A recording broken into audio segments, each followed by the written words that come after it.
الحمد لله رب العالمين والصلاة والسلام على أشرف الأنبياء والمرسلين وعلى آله وصحبه ومن تبعهم بإحسان إلى يوم الدين أما بعد. محترم حضرات و خواتین، دلوں کے اعمال کا یہ سلسلہ ہم سن رہے ہیں، اور پہلے سے میں نے آپ کے سامنے اس بات کی وضاحت کر دی ہے کہ ہم انسان جو عمل کرتے ہیں وہ دلوں کے اعمال ہوتے ہیں، اور دل کے علاوہ باقی جو دوسرے اعضاء ہیں اس کے بھی اعمال ہوتے ہیں، جس کو اعمال الجوارح کہتے ہیں. اس میں لوگوں کی الگ الگ حالتیں ہیں، اور پہلے سے ہم نے اس بات کو جانا ہے کہ دلوں کے اعمال کی بہت بڑی اہمیت ہے بدن کے دوسرے اعضاء کے اعمال کے مقابلے میں. لیکن اس کا یہ مطلب ہرگز نہیں ہے کہ صرف آدمی دلوں کے اعمال پر توجہ دے اور جسم کے دوسرے اعضاء کے اعمال میں غفلت برتے. ابن قیم رحمہ اللہ فرماتے ہیں کہ اس سلسلے میں لوگ تین طرح کے پائے جاتے ہیں. جیسے الفوائد میں ابن القیم رحمہ اللہ نے ذکر کیا، پہلے قسم کے وہ لوگ ہیں من اشتغلوا بالامور القلبیہ.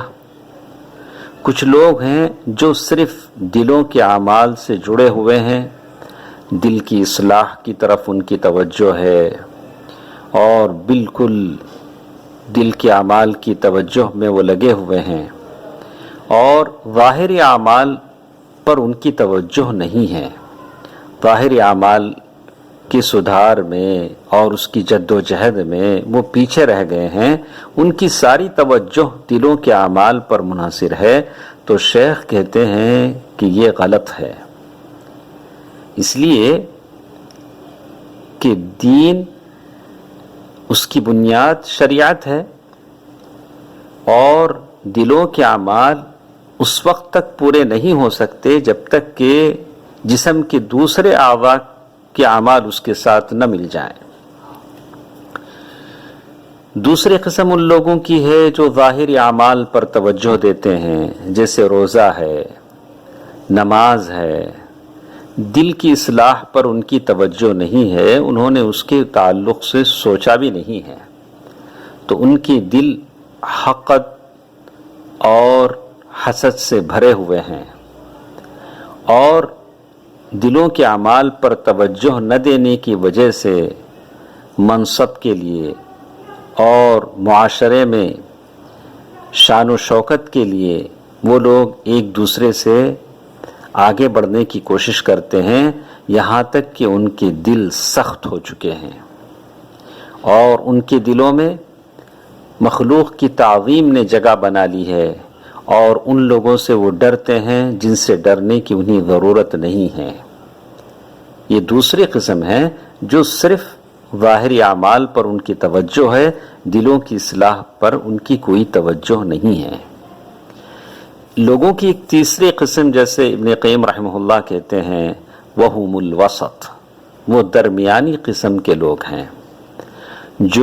جن کی توجہ دلوں کے اعمال کی سدھار کی بھی طرف ہے،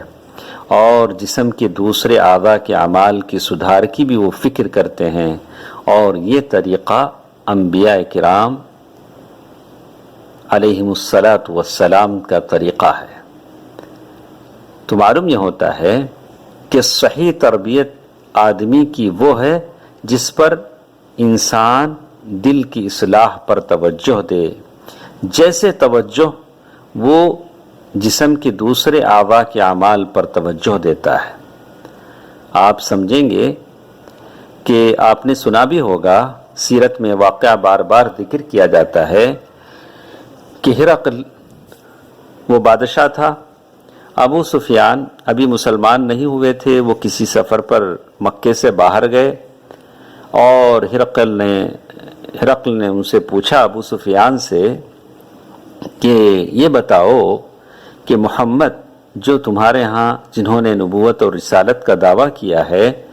ان کے دین میں کوئی داخل ہو جانے کے بعد دین سے ناراض ہو کر کوئی باہر آتا بھی ہے، یعنی مرتد ہو کر کوئی باہر چلا جاتا ہے، ایسا بھی ہوتا ہے؟ تو ہرقل کے اس سوال پر ابو سفیان گرچہ کہ وہ مسلمان نہیں تھے لیکن انہوں نے ایک ہی جواب دیا، کہا کہ قال لا، کہا کہ نہیں ایسا نہیں ہوتا ہے، ایک مرتبہ دین میں چلے جانے کے بعد دوبارہ اس دین سے کوئی مکرتا اور پھرتا نہیں ہے اور اس دین سے کوئی مرتد ہوتا نہیں ہے۔ تو یہ جواب سن کر ہرقل نے یہ کہا وَهَكَذَا الْإِيمَانِ إِذَا خَالَطَتْ بَشَاشَةُ الْقُلُوبِ لَا يَسْخُطُهُ أَحَدٌ، بالکل ایمان کی یہی کیفیت ہوتی ہے جب وہ دل میں مل جاتا ہے اور دل کی گہرائی میں ایمان اتر جاتا ہے تو پھر کوئی اس کو ناپسند نہیں کرتا ہے، اس ایمان سے کوئی ناراض نہیں ہوتا ہے، اس ایمان کو کوئی چھوڑتا نہیں ہے۔ تو ایک مرتبہ جب ایمان پوری طرح آدمی کے دل میں اتر جاتا ہے تو کسی قیمت پر سچا بندہ، سچا مومن اس ایمان کو چھوڑنا پسند نہیں کرتا ہے۔ اسی لیے ہم نے دیکھا کہ مکے کی اس سنگلاخ وادیوں میں صحابہ کرام میں سے چاہے مرد ہو عورتیں، انہوں نے اپنے جان آفریں کی سپرد کر دی، اللہ تبارک و تعالیٰ کی سپرد کر دیا، شہادت کا مرتبہ حاصل کر لیا اور اپنے بچوں کو یتیم کر لیا، اور پھر لیکن کسی حالت میں ایمان کو چھوڑنا پسند نہیں کیا۔ اسی لیے شیخ الاسلام ابن تیمیہ رحمہ اللہ اہل السنہ والجماعہ کے بارے میں جب ذکر کرتے ہوئے خصائص کے بارے میں کہتے ہیں کہ ان لوگوں میں سے کوئی ایسا نہیں تھا جو دین سے واپس پلٹا ہو۔ آج لوگ چاہتے ہیں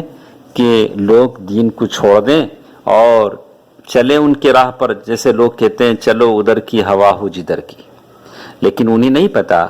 کہ ایک مرتبہ دین جب سینے میں اتر جاتا ہے، دل میں اتر جاتا ہے، اگر وہ عذاب دیے جائیں، اگر انہیں تکلیفیں دی جائیں، اگر پھانسی کے پھندوں پر انہیں کھڑا کر دیا جائے، فتنوں میں مبتلا کر دیا جائے، لیکن ہرگز وہ اس سچے دین سے واپس نہیں پلٹیں گے، اس سچے دین کو نہیں چھوڑیں گے اور پھر کفر کی راہ ہرگز وہ اختیار نہیں کریں گے۔ یہ اہل السنہ والجماعہ کی خصائص میں ہیں۔ اور جتنے اہل السنہ کے علماء گزرے ہیں انہوں نے دار و رسن کو پسند کیا، پھانسی کے تختے پر چڑھ گئے، لیکن انہوں نے دین کو نہیں چھوڑا، صحیح عقیدے کو نہیں چھوڑا، اور اسی لیے کہتے ہیں طرح طرح کی تکلیفیں انہیں دی گئیں لیکن صحیح راستے صراط مستقیم کو انہوں نے ترک نہیں کیا۔ تو بالکل آج جن حالات میں ہم گزر رہے ہیں، میں سارے لوگوں سے، اہل علم سے، شعور رکھنے والے لوگوں سے کہوں گا کہ ہم ہماری نسل کو اسی سچے عقیدے پر تربیت کریں تاکہ وہ آنے والے حالات کا مقابلہ کر سکیں، سچے ایمان کو لے کر آنے والے حالات کا مقابلہ کر سکیں، ورنہ شرک اور کفر کی گندگیاں ان کے دلوں میں اگر باقی ہیں تو آنے والے حالات کا مقابلہ کرنا ان کے لیے بہت مشکل ہوگا۔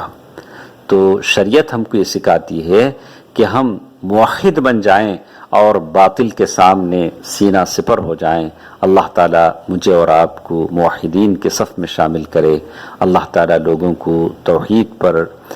پر لانے، ان کو صحیح دین سکھانے کی مجھے اور آپ کو توفیق دے، آمین۔ والسلام علیکم ورحمۃ اللہ وبرکاتہ۔